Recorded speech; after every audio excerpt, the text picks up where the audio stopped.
أعوذ بالله من الشيطان الرجيم.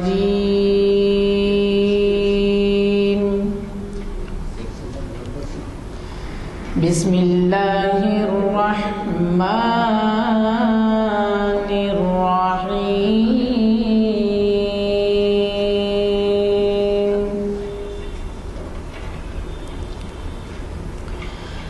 يا أيها الذين آمنوا لا تكونوا كالذين آذوا موسى. يا أيها الذين آمنوا لا تكونوا كالذين آذوا موسى.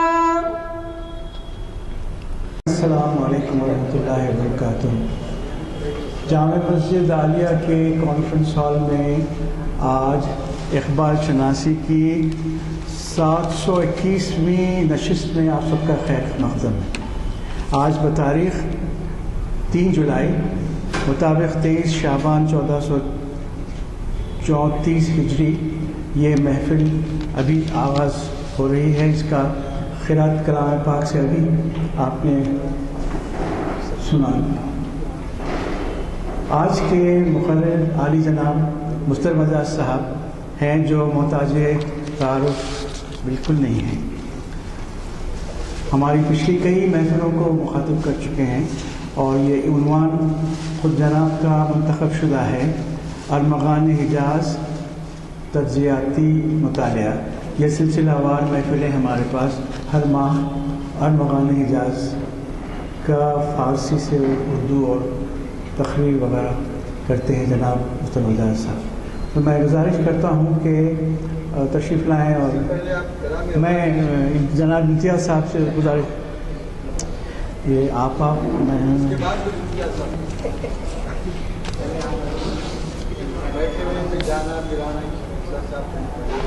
سب آرزو ہے جہاں زندگی ہے وہاں آرزو ہے جہاں زندگی ہے.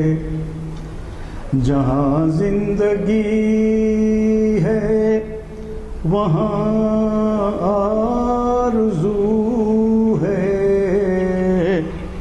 جہاں آرزو ہے وہاں جستجو ہے.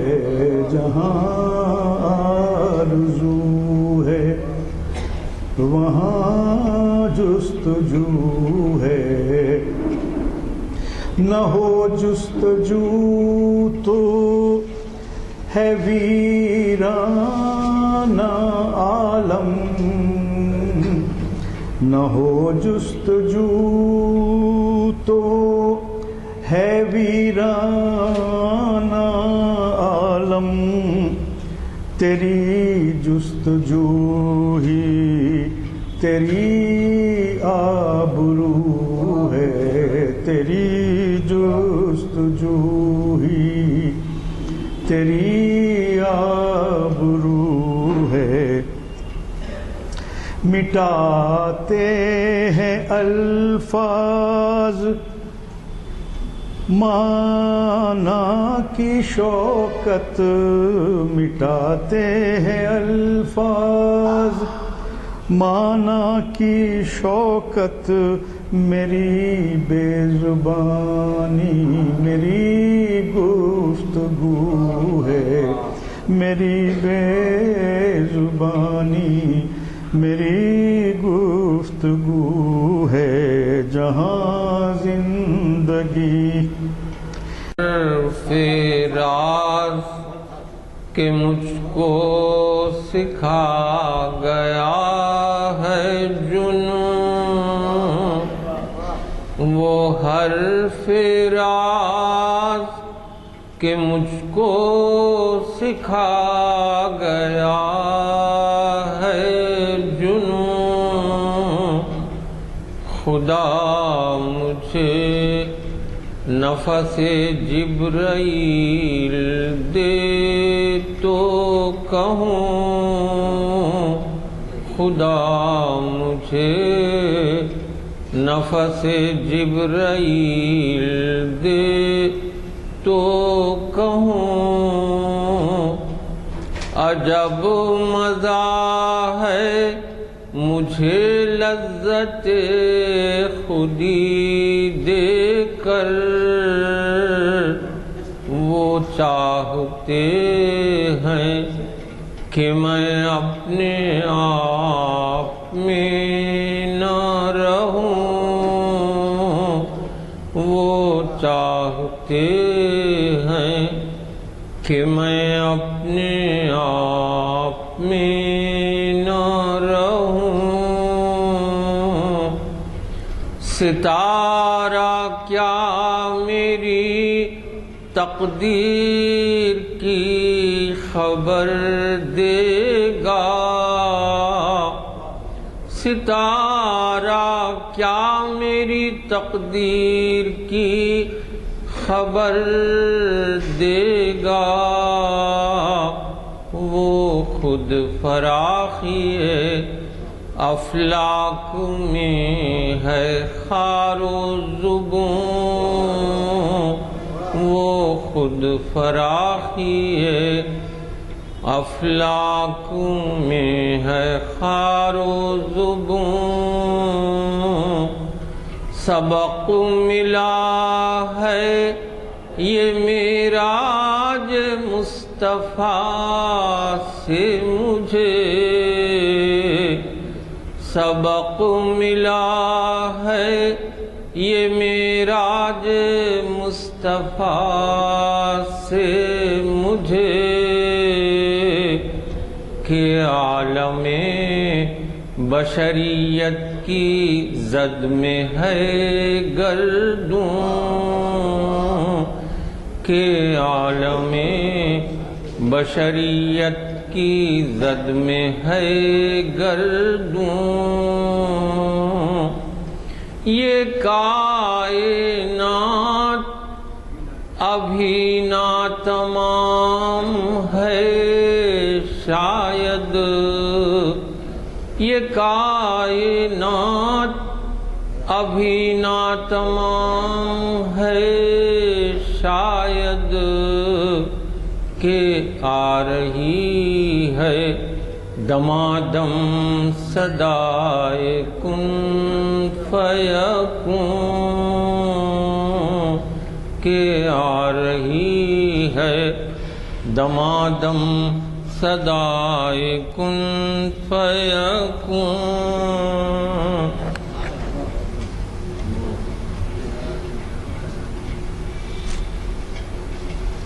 عنوان حجاز کا آخری حصہ پڑھیں گے،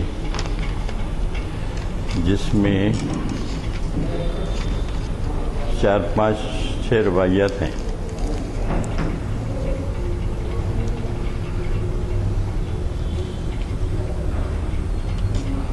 جیسا کہ میں نے عرض کیا اس پہلے بھی کہ اس کے 5 حصے ہیں: حضور حق، حضور رسالت، حضور ملت، حضور عالم انسانی، اور آخر میں بھی ایک ہے 5واں بیاران طریق۔ تو یہ آخری حصے کے آخری 4-5 روایات ہیں۔ تو کہتے ہیں کہ بسوزد مومنس سوز وجودش،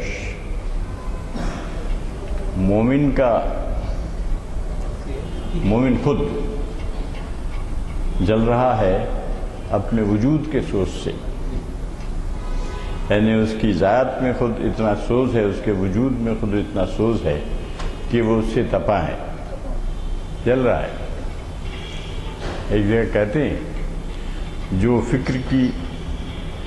ذکر کی گرمی سے شعلے کی طرح روشن، بیل جبریل میں کہتے ہیں جو ذکر کی گرمی سے شعلے کی طرح روشن، جو فکر کی صورت میں بجلی سے زیادہ تیز۔ تو ذکر اور فکر دونوں کو آمیز کرنے کو کہتے ہیں وہ اقبال۔ ذکر کا تعلق دل سے ہے اور فکر کا دماغ سے ہے۔ فکر کی صورت میں بجلی سے زیادہ تیز، یعنی نئی نئی ایجادات، نئی نئی تحقیقات، نئے نئے عزائم وہ فکر کی صورت سے آتے ہیں، اور ذکر کی گرمی سے شعلے کی طرح وہ روشن رہتا ہے۔ تو پھر یہی کہہ رہے ہیں کہ بسوزد مومنس سوز وجودش، خود اسی کے وجود کے سوز سے اس کا کہ مومن جلتا رہتا ہے، شعلے کی طرح روشن رہتا ہے۔ کشود ہر سے بستند از کشودش، جو کچھ بھی باندھ دیا گیا ہے، چھپا دیا گیا ہے، وہ کیا کرتا ہے، وہ اسے کھول دیتا ہے۔ کشود از کشودش، جو اس کی کشود ہوتی ہے، جو کھولتا ہے وہ، تو وہ اس کے ہی اپنے کوشش سے، اپنی فکر سے، اپنی ہمت سے کھولتا ہے۔ کشود ہر سے بستن، کیونکہ راز رکھ دیا گیا ہے، انسان کو راز جو بنایا، سب اس کی نگاہ سے چھپایا۔ باقی درا میں کہتے ہیں انسان کو راز جو بنایا اور راز اس کی نگاہ سے چھپایا۔ تو یہی وہی بات ہے، کشود ہر سے بستند، ہر وہ چیز جس کو چھپا دیا گیا ہے، چھپا دیا ہے فطرت نے یا ذات واجب نے چھپا کے رکھ دیا ہے۔ اب انسان کا کام ہے اس کو کھولے۔ اب نئی تحقیق سامنے آئی، نے کہا ہے کہ کہا گیا ہے کہ کچھ ستارے جو سورج سے زیادہ دوری پہ ہیں اور جن میں بہت زیادہ سردی ہے اور اس کی وجہ سے حیات وہاں پیدا نہیں ہو رہی ہے، تو ان ستاروں کو اگر کسی اس سے گنیے سے قریب لایا جائے تو وہ قابل رہائش ہو جائیں گے۔ ایک سائنس میگزین میں رپورٹ آئی حال حال میں کہ ان ستاروں کو اگر کسی طرح سے وہاں سے ہٹایا جائے تاکہ اور قریب لایا جائے وہ سورج کے قریب تو نہیں، بہت زیادہ قریب جانے سے تو بہت تباہی ہوتی ہے، تو اس کو تھوڑا قریب لایا جائے تو وہاں پہ زندگی کے آثار پیدا ہو سکتے ہیں۔ یہی وہی بات ہے، کشود ہر سے بستند از کشودش، ہر وہ چیز جس کو چھپا دیا گیا ہے، باندھ دیا گیا ہے، وہ اس کو کھولتا ہے، اس کے کشود سے وہ کچھ کھل جاتی ہے۔ پھر کہتا ہے، اب یہ دیکھیے، اب مومن کہا نا، بسوزد مومن از سوز وجودش، مومن کہا ہے۔ اس لحاظ سے اب تیسرے مصرعے میں مومن کی کچھ خاص بات بتائی جا رہی ہے۔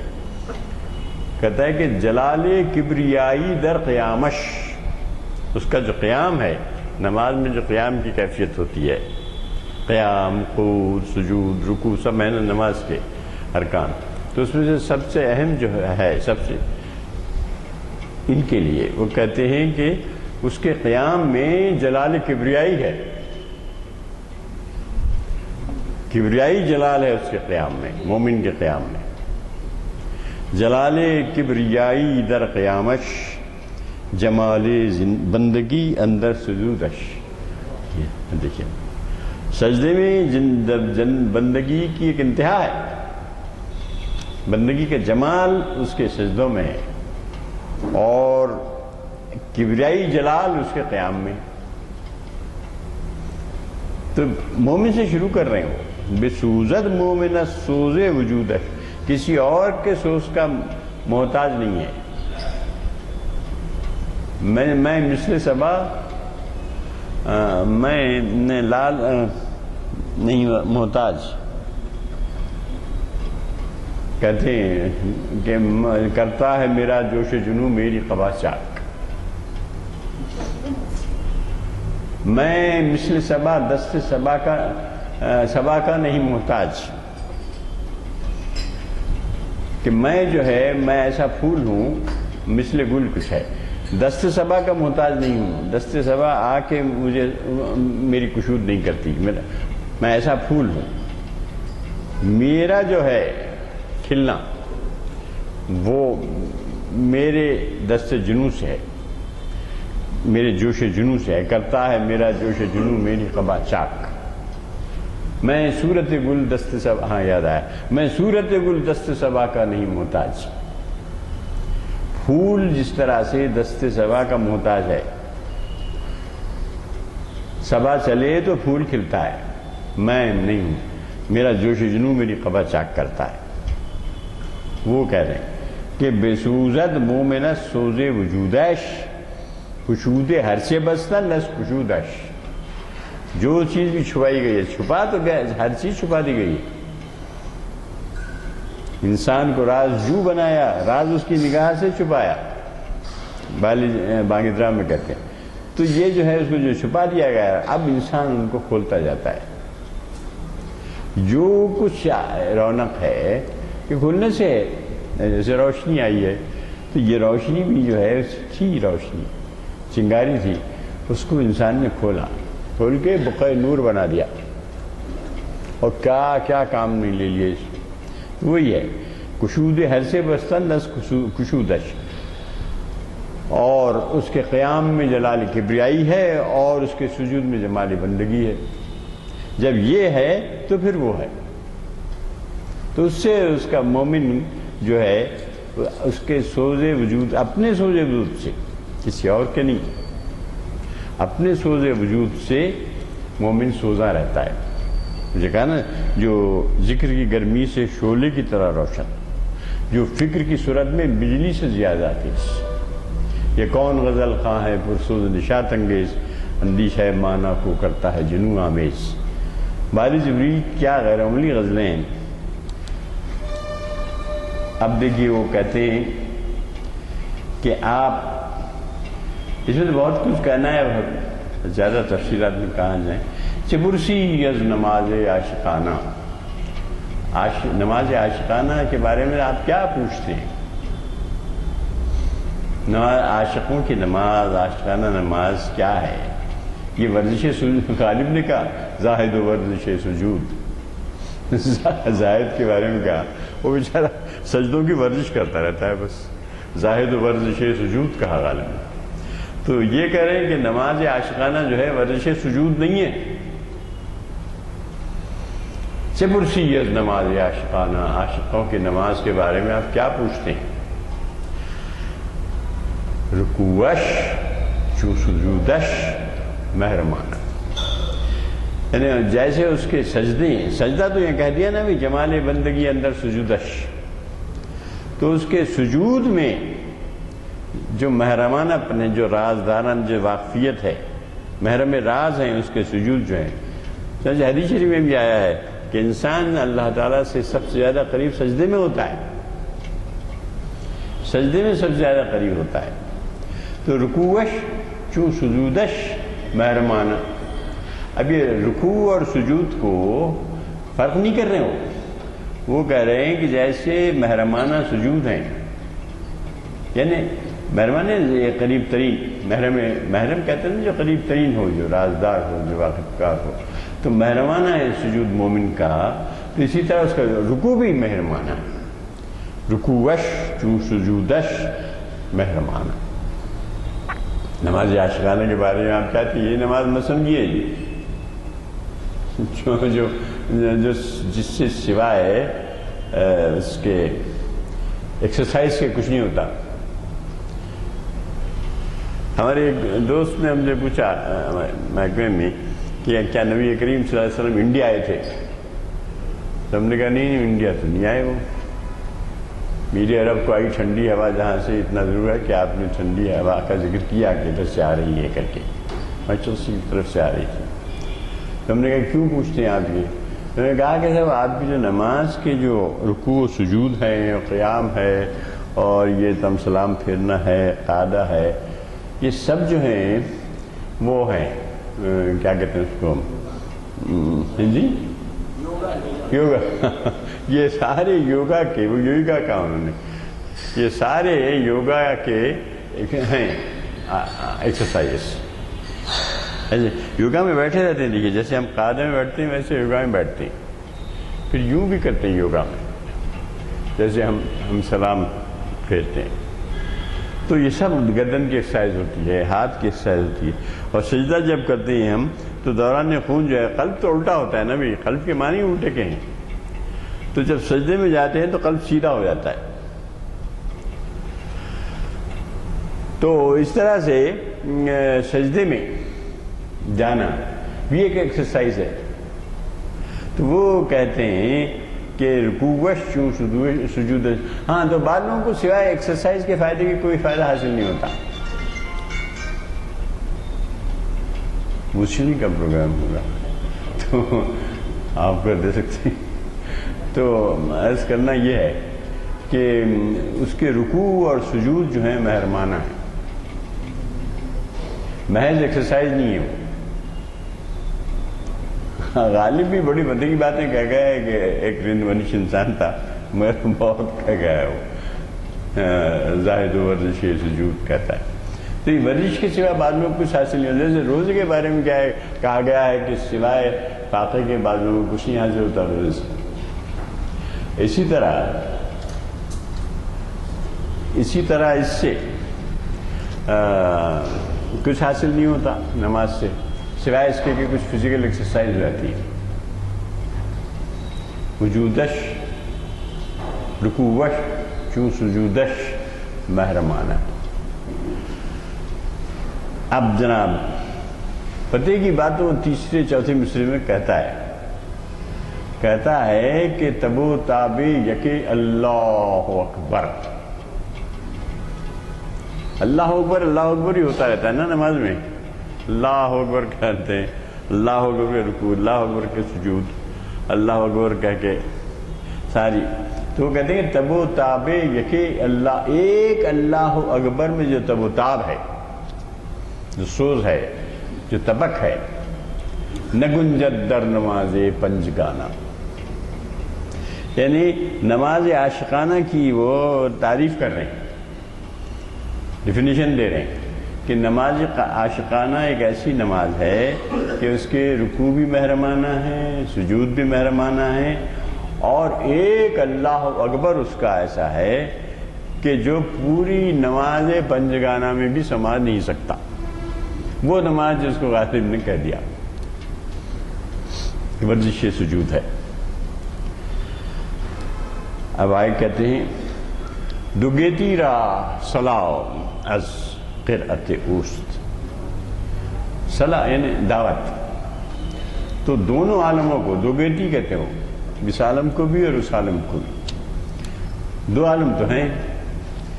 تو کہتے ہیں کہ دوگیتی را صلاح از قرأت اوست. اس کی جو قرأت ہے، ہمارا ہر کاروبار قرأت سے شروع ہوتا ہے، یہاں بھی ہوا بھی، تو وہ اس کی اتنی اہمیت ہے قرأت کی. دگیتی را صلاح از قرأت اوست. او کون ہے؟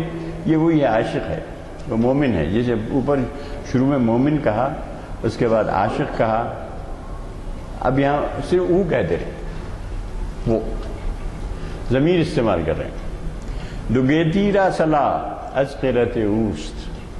تو یہ دونوں جہانوں کو دعوت دے رہی ہے اسی قرأت. دگیتی را صلاح از قرأت اوست. مسلمان لا یموت از رکعت اوست. اس کی ایک رکعت میں مسلمان لا یموت ہو جاتا ہے. لا یموت یعنی جس کو موت نہیں ہے، یعنی زندہ جاوید ہو جاتا ہے. نماز ایسی چیز ہے، وہ کہتے ہیں کہ ایک مومن کی نماز ایسی ہے کہ دو عالم کو دعوت دیتی ہے، چیلنج کرتی ہے ایک لحاظ سے. دو عالم را صلاح از قرأت اوست. مسلمان لا یموت از رکعت اوست. تو اس کی رکعت سے، ایک رکعت سے آدمی جو ہے لا یموت ہو جاتا ہے، یعنی جاویدانی ہوئی زندگی اس کو حاصل ہوتی ہے. ندانت کشتے این عصر بیسوس یہ جو ہمارا دور ہے یہ ایک عصر بے سوز ہے، اس میں سوز ہی نہیں ہے سوائے مادہ پرستی کے اور مادہ پرستی کے، کچھ نہیں ہے۔ ندانت کشتہ این عصر بے سوز، اس عصر بے سوز کا جو مارا ہوا ہے، کشتہ یعنی مارا ہوا، اس عصر بے سوز کا جو شکار ہے، جو ان تمام باریک باتوں سے واقف نہیں ہے کہ اس کے سجود میں جمال بندگی ہے، اس کے قیام میں جلال کبریائی ہے، اس کے رکوع و سجود محرمانہ ہیں، اور اس کے ایک اللہ اکبر میں وہ تب و تاب ہے کہ جو 5 وقت کی نمازوں میں بھی نہیں سما سکتا، صرف اللہ اکبر۔ 5 نمازیں، پوری رکعت نہیں، ہر رکعت کتنی نمازیں ہوتی ہیں سب آپ حساب دیکھ لیجیے، اگر نہ تو ہی بتا دے حساب کر کے مجھے۔ تو وہ کہتا ہے کہ ندانت کشتہ این عصر بے سوز قیامت ہا کہ در قد قامت اوست، قد قامت الصلاح، قد قامت الصلاح جب کہتا ہے اسی میں قیامت ہے۔ مومن کی اقامت میں ہی قیامت ہے۔ قد قامت اور قیامت کا دیکھیے کیسا ملایا ہے قافیہ۔ یہ جو اس کے اقبال کا جو فنی جوہر ہے وہ تو الگ ہے، وہ اتنا چھپا کے رکھا ہے کہ سمجھ میں نہیں آتا، بظاہر نہیں نظر آتا، ورنہ لوگوں نے تو اسی کے لیے شاعری کی ہے، جوہر اپنے زبان کا، اپنے محاورے کا دکھانے کے لیے جوہر۔ پر یہ انہوں نے کیا کیا ہے، ان کا جذبہ اتنا تیز ہے کہ فن جو ہے ضرور مگر دب گیا ہے۔ ندانت اس زمانے کا، اس عصر بے سوز کا جو کشت مارا ہوا ہے، ہمارا جو مادہ پرست دنیا کا جو انسان ہے وہ نہیں جان سکتا کہ وہ قیامتیں جو اس کے ایک قد قامت میں ہیں، قد قامت الصلاح، قد قامت الصلاح، قامت اور قیامت کو کیسا ملایا دیکھیے آپ۔ ایک اندرونی قافیہ کہتے ہیں اسے ٹیکنیکل لوگ، قیامت ہا کہ در قد قامت اوست۔ اب اس کے بعد یہ آخری حصہ ہے گویا کہ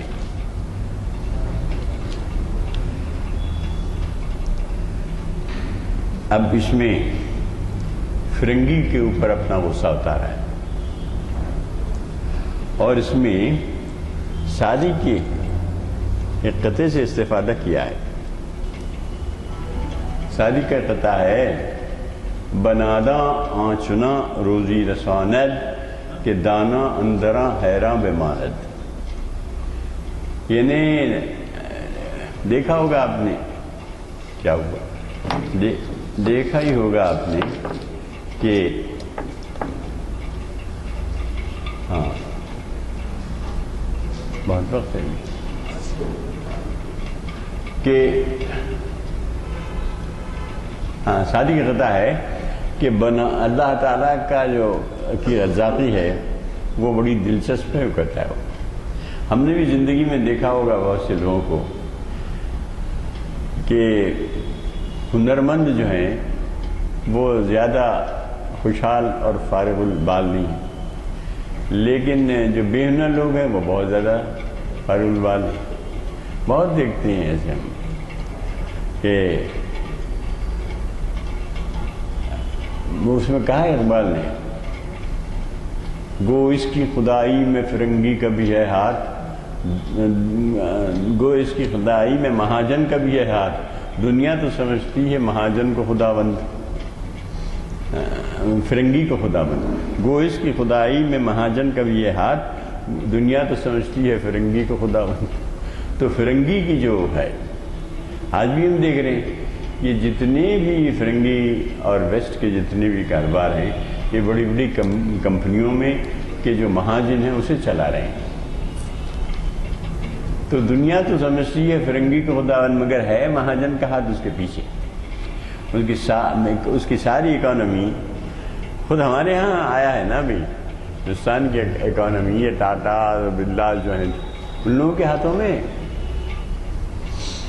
اور کروڑا کا بزنس ہے ان لوگوں کا۔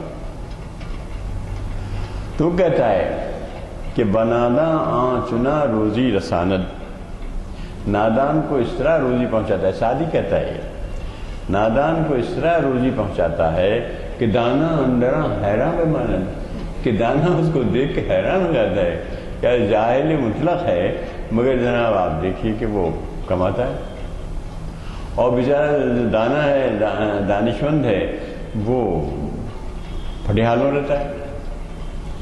تو کہتا ہے، یہ سادی نے کہا تھا، اس سے استفادہ کیا اقبال نے کہ فرنگ آئین رزاقی بداند، فرنگ رزاقی کے طریقے آئین اور اس کا دستور وہ خوب جانتا ہے۔ بئی بخشد ازو وامی ستاند، اس کو بخشتا ہے اس سے چھینتا ہے، اس کو چھینتا ہے، اس کی ٹوپی اس کا سر، کبھی اس کی ٹوپی اس کے سر پہ، کبھی اس کی ٹوپی اس کے سر پہ، بہرحال یہ دھندے کرتا رہتا ہے۔ بئی بخشد ازو وامی ستاند، اس سے جو ہے بخشتا ہے، اس کو عطا کرتا ہے، اس سے کھینچ لیتا ہے۔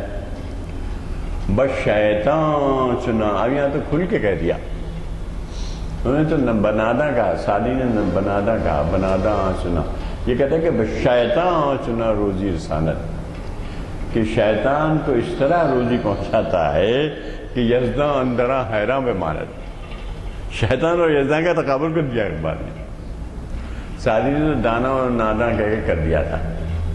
یہ کہتا ہے کہ بشیطان ان چنن روزی رسانت، کہ شیطان کو اس طرح سے ایسے طرح سے پہنچاتا ہے روزی، یعنی شیطان کا مطلب شیطان کے چیلے ہیں۔ اب شیطان کے چیلے دیکھیے کیا مزے کر رہے ہیں۔ ان چنن روزی رسانت یزدن اندراں حیران بمارد، کہ یزداں دیکھ کے اسے حیران ہے، کیونکہ فرنگ نے اس قدر آپ کے پورے سسٹم پہ اس طرح سے پنجے گاڑ دیے، اللہ میں تو چھوڑ دیا ہے۔ ایک شاعر نے کمرسٹ بڑا تلخ کہا تھا کہ آسماں پہ ہے خدا اور زمین پہ ہم، آج کل وہ اس طرف دیکھتا ہے کم، یہ کہا نے، تو یہ کیا ہے کہ دیکھ نہیں رہے ہو۔ اس کے نتیجے میں کیا ہو رہا ہے کہ یہ شیطانوں کی اور ان لوگوں کی بہت ہی گرم بازاری ہے کہ شیطان چنا روزی رسانت، کہ یزداں ایک دم یزداں شیطان کو مقابلہ کر دیا اقبال نے کہ یزداں اندراں حیران بمارد۔ اب وہ کہتے ہیں بہت، اب یہ سارا کہنے کے بعد ایک تسلسل ہے ان قطعات میں یا ان روایات میں، ایک تسلسل ہے۔ اب یہ سب انتہائی دردناک منظر پیش کیا ہے نا بھائی، نماز پڑھنے والوں کو ایک منظر بتایا ہے نمازیوں کا کہ سوائے جو ہے یہ ورزش سجود کرتے رہتے ہیں، پھر اس کے بعد جہاں تک معاشیات روزگار کا تعلق ہے اس کے بارے میں بتایا ہے کہ ان لوگوں نے ایسا قبضہ کر رکھا ہے ساری پروڈکشن کے جو ذرائع ہیں ان پر۔ معاشیات میں 3 بتائے جاتے ہیں نا بھائی، پہلے تو زمین ہے، پھر اس کے بعد لیبر ہے، پھر اس کے بعد تیسرا جو ہے وہ آرگنائزیشن ہے۔ یہ 3-4 جو ہے میجرز آف پروڈکشن ہے، تو ان چاروں پہ قبضہ کیے ہوئے ہیں سرمایہ دار۔ تو کہتا ہے کہ حاجت طول دادن داستان رہا، اب اس داستان کو طول دینے سے کیا فائدہ، حاجت کیا حاجت ہے اس داستان کو طول دے کر، اب رونا فلانا کچھ حاصل نہیں۔ بحرفی گویم اسرار نہارا، ایک حرف میں اسرار نہا پوشیدہ راز، چھپے ہوئے راز میں بیان کر ہی دیتا ہوں. اب کچھ فائدہ نہیں ہے کہ داستان کو طول دیا جائے.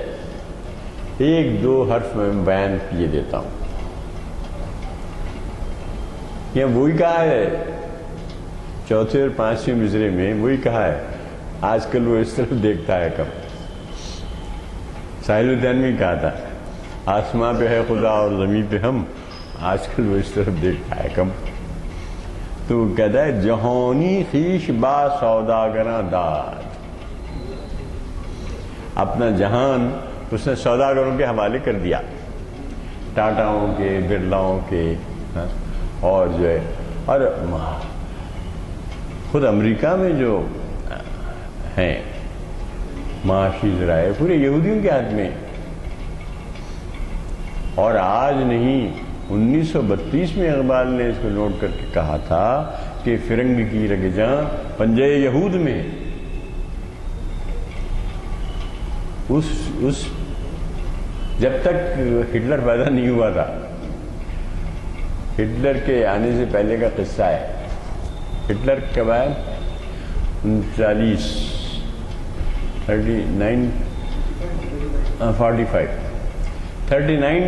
to 45 ہوا.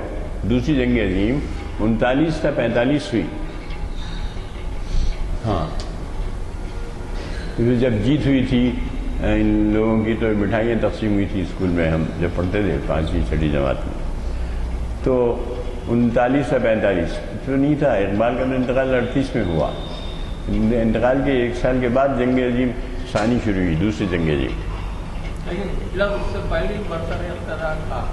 ہاں تھا، مگر وہ جنگ شروع نہیں ہوئی تھی، لیکن اس کی کارستانیاں شروع ہو گئی تھیں اور اس نے یہودیوں کو پہچان لیا تھا. اب آپ یہ کہیں تو ایک مسئلہ بن جاتا ہے امریکہ میں، خاص طور پہ یہودیوں کے بارے میں آپ کچھ نہیں بول سکتے. تو وہ اس وقت کہا اقبال نے کہ فرنگ کی رگجاں پنجے یہود میں. حالانکہ اس وقت پوری طرح پنجے یہود میں نہیں آئی تھی. بعد میں ان لوگوں نے برٹشرز کو لایا. بیلفر ڈکلیریشن آیا، بیلفر خود یہودی تھا. بیلفر ڈکلیریشن آیا اور پھر اس کے بعد اسرائیل کا قیام ہوا.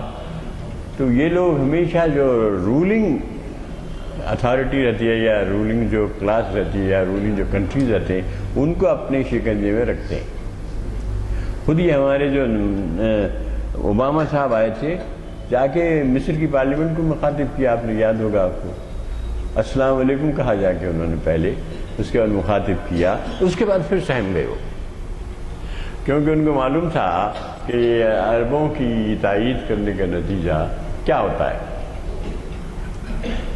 اس نے مخاطب کیا تھا جا کے ہمارے کلنٹن نے ان کی فلسطینیوں کی پارلیمنٹ کو مخاطب کیا تھا. اس کے بعد اس کا زوال شروع ہو گیا.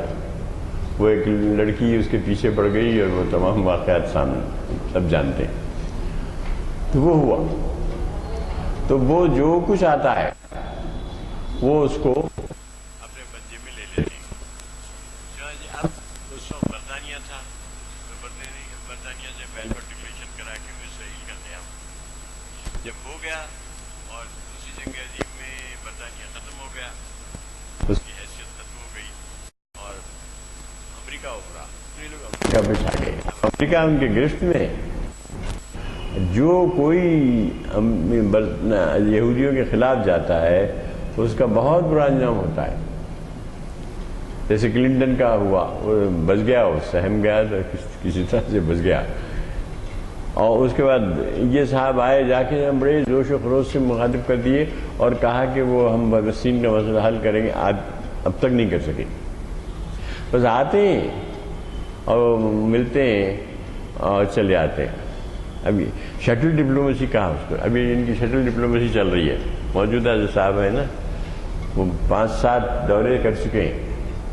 وہ شٹل ڈپلومیسی چلتی رہتی ہے، حاصل کچھ نہیں ہوتا، کوئی نہیں ہوتا. وہ لوگ اپنی آبادیوں پہ آبادیاں بناتے چلے آ رہے ہیں، پورے یروشلم پہ قبضہ کرتے. وہی کہہ رہے ہیں جہاں نے ایسے، یہ لوگ تو ہیں سوداگر ہیں. فرنگی رگجاں پنجے یہود میں جتنی جو ہے کارخانے ہیں، جتنی انڈسٹری ہے، جتنا کامرس ہے، وہ پورا یہودیوں کے ہاتھ میں.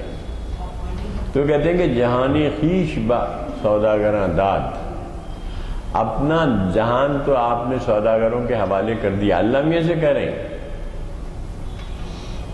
اور وہ دل سے انداز سے کہہ رہے ہیں کہ اپنا جہان تو آپ نے سوداگروں کے حوالے کر دیا. جہانی خیش با سوداگراں داد، چدانت لامکاں قدر مکارا. ابھی لامکاں مکان سے جو فائدہ اٹھایا دیکھیے، وہاں اس سے فائدہ اٹھایا تھا قامت اور قیامت سے. اب یہاں جو ہے مکان اور لامکاں، وہ کہتے ہیں کہ آپ کا تو کوئی مکان ہے نہیں، آپ لامکاں ہیں. یہاں کسی صاحب نے لامکاں بھی اپنے مکان کا نام رکھ لیا ہے، جلسے جلسے بھی ہوتے ہیں وہاں. تو خیر، تو لامکاں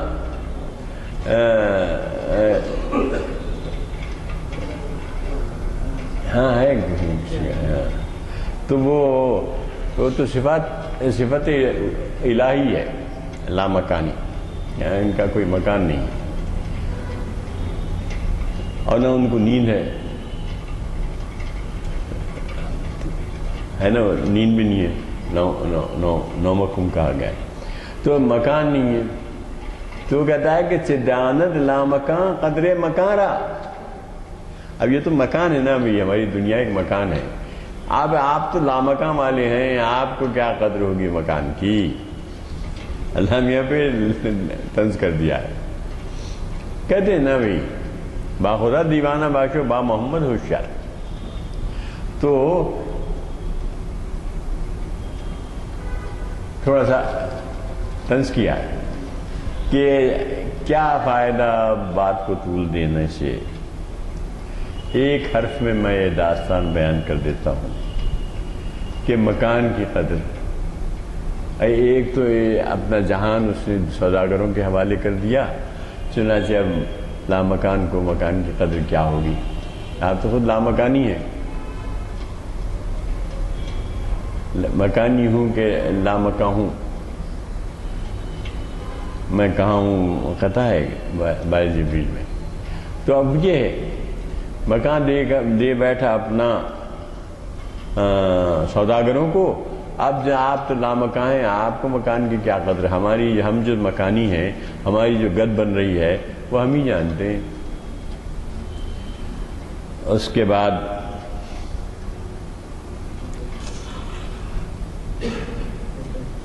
بہشتی بحر پاکان حرم ہست. ایک بہشت ہے جو پاکان حرم کے لیے ہے، یعنی جو پاک لوگ ہیں، حرم کے پاک لوگ ہیں. ایک بہشت ان کے لیے ہے.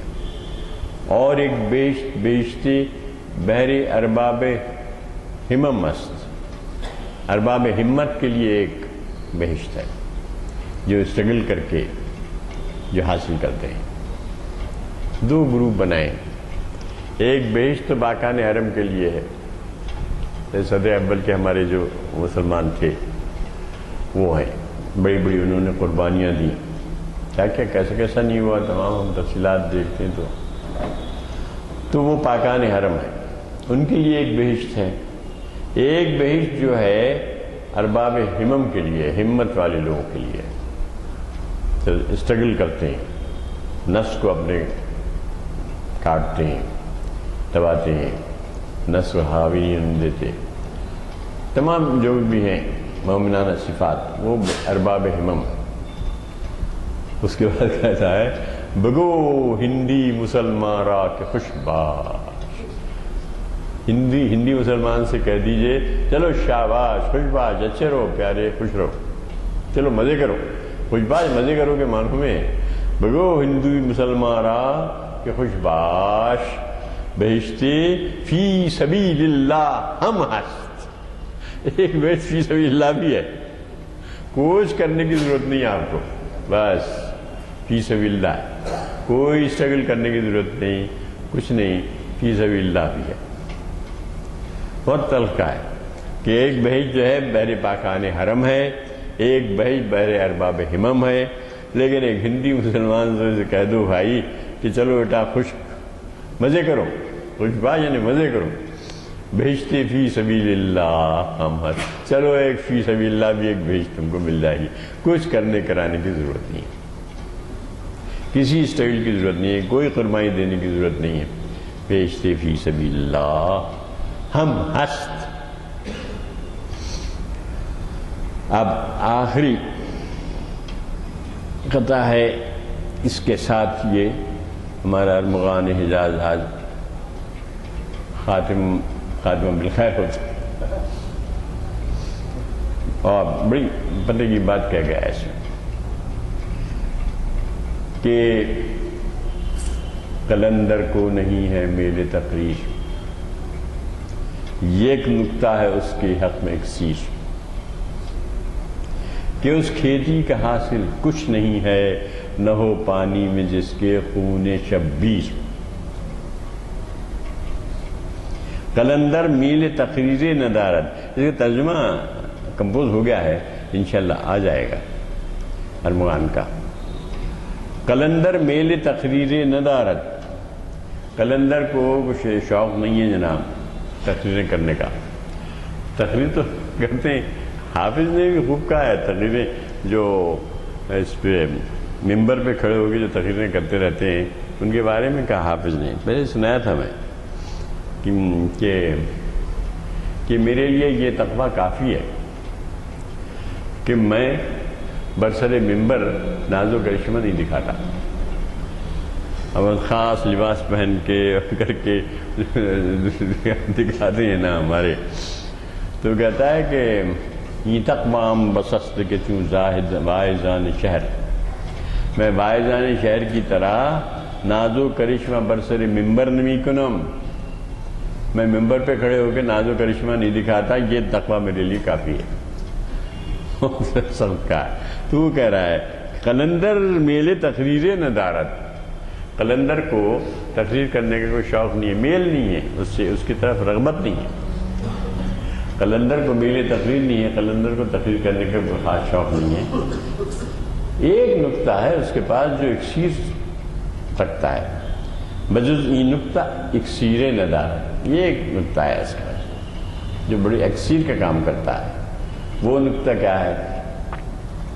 ازن کشتے خراب حاصل نیست، اس کشت خراب کا، ویران کھیتی کا کوئی حاصل نہیں ہے، ایک کھیتی جو سوکھی ہوئی ہے، اس کھیتی سے کیا حاصل ہوگا آپ کو؟ اگر آپ کو اس کھیتی سے کچھ حاصل کرنا ہے تو کیا بس خون شبیر ندارت، اگر اس میں خون شبیر شامل نہیں ہے تو پھر اس کھیتی کا حاصل کچھ نہیں ہے۔ تو خون شبیر کیا ہے؟ تو وہی ہے کہ اس کے سامنے، حکمراں کے سامنے کھڑا ہونا اور اپنی خودی کو ثابت کرنا، وہ ہے۔ اس میں کہا ہے بہت اچھی، پس باید کرد اقوام شرق میں ایک نظم ہے، اس کو بہت تفصیل، اب ہم اس کو شروع کریں گے، یہ تو ختم ہو گیا۔ تو کہتا ہے کہ اس کشت خراب کا کوئی حاصل نہیں ہے اگر اس میں شبیر کا خون شامل نہیں، کیا بس خون شبیر، کہ جس کے پانی میں شبیر کا خون شامل نہیں، کیا بس خون شبیر ندارت۔ یہ خون شبیر کیا ہے؟ ظاہر ہے خون شبیر سے ہی مراد ہے کہ حکمراں کے سامنے کھڑے ہو کے کہنا، اس میں ہے مجھے یاد نہیں آ رہا، پیش حکمراں کھڑے ہو کے کہتا ہے۔ آئندہ ہم وہ اسی تسلسل میں وہ لیں گے انشاءاللہ، پس سے باید کردہ اقوام شرق کی وہ نظم۔ وآخر دعوانا الحمدللہ رب العالمین۔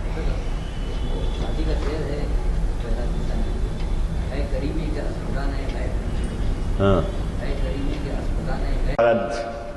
بجز این نکتہ اکسیر ندارت، ازن کشت خراب حاصل نیست، کیا بس خون شبیر ندارت، کہ جس کھیتی کے پانی میں خون شبیر شامل نہیں ہے تو پھر اس خراب کا حاصل کچھ نہیں. وہ خراب کشت خراب میں نے ایک ویران کشت ہے یعنی کھیتی ہے کہ اس کھیتی کا حاصل کچھ نہیں ہے نہ وہ پانی میں جس کے خونی شبیر. وآخر دعوانا ان الحمدللہ رب العالمین. الحمدللہ کہ ارمان حجاز آج تمام ہوئی. میں نے یہی سوچا کہ اب اقبال کے اتنے بڑے جنگل میں بھٹکنے کے بجائے کوئی ایک ارے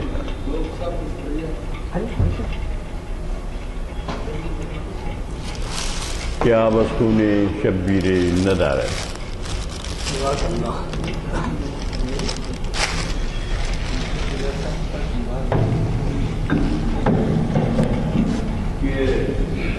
آج کے خطاب سے ایسے چل رہا تھا شاید حساب تو میں نہیں رکھا. نہیں اندازہ مولانا حجاز سے جو ہے ہم نے جو استفادہ کیا ہے اس پہ مجھے وہ واقعہ یاد آتا ہے جب کہ ہم 500ویں یا 400ویں یا تو 700ویں نشست ہوگی منا رہے تھے تو اس کو اردو ہال میں اس کا اہتمام کیا گیا تھا اور اس کی صدارت ڈاکٹر راج بہادر گوڑ کر رہے تھے انجمن صدر ترقی اردو کے صدر آندھرا پردیش کے نہیں بلکہ آل انڈیا کے صدر تھے. تو انہوں نے یہ کہا تھا کہ علامہ اقبال کے کلام سے آپ جو استفادہ کر رہے ہیں اس میں 3/4 کلام ان کا فارسی میں. اب وہ مجھے معلوم نہیں کہ 3/4 ہے یا اس سے کم زیادہ ہے. بہرحال انہوں نے جو کہا میں آپ سے کہہ رہا ہوں. انہوں نے یہ کہا کہ جب آپ اقبال شناسی میں یہ انتظام کر رہے ہیں اہتمام کر رہے ہیں تو ان کے فارسی کلام کا بھی اہتمام کیجیے. تو چنانچہ اس وقت بھی یہ سلسلہ جاری تھا. ہم مستر مجاز صاحب کے خاص طور پر مشکور ہیں کہ انہوں نے علامہ کے مجموعہ کلام ارمغان حجاز جو فارسی میں ہے اس کا جو ہے ہمیشہ کسی نہ کسی عنوان سے وہ خلاصہ کرتے رہے. یہی نہیں بلکہ جیسے کہ آپ واقف ہیں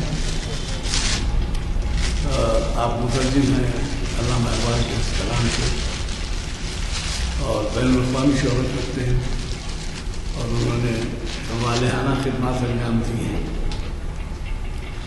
اور ہمیں استفادے کا موقع فراہم کیا ہے. ایک اور بات یہ ہے کہ انہوں نے اقبال شناسی کے 100 سے زائد محافل کا موقع دیا. آپ کو یاد ہوگا کہ حال ہی میں ہم نے اس کا کچھ اہتمام کیا تھا جبکہ ہم نے سویں نشست منائی تھی. بہرحال اللہ کا شکر ہے کہ انہوں نے بڑے ہی صبر سے کام دیتے ہوئے ہمارا اس طویل عرصے میں ساتھ دیا. جیسے کہ آپ واقف ہیں ہر سال 45 نشستیں ہوتی ہیں کیونکہ ماہ رمضان میں نہیں ہوتی اور پھر بارش ہو جائے یا کوئی ناگہانی صورت آ جائے یا کوئی تہوار آ جائے تو 45 کے معنی جو ہے 10 سال کے ہی 450 نشستیں ہو جاتی ہیں. اب تو 700 سے زائد کی نشستیں ہوں گی. اب اسی سے اندازہ لگا لیجیے کہ 17-18 سال کی شاید نشستیں یہاں ہو چکی ہیں.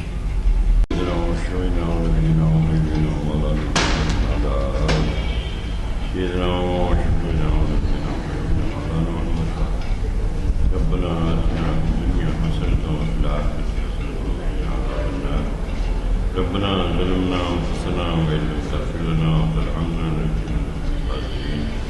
ربنا لا تزغ قلوبنا بعد إذ هديتنا وهب لنا من لدنك رحمة إنك أنت الوهاب.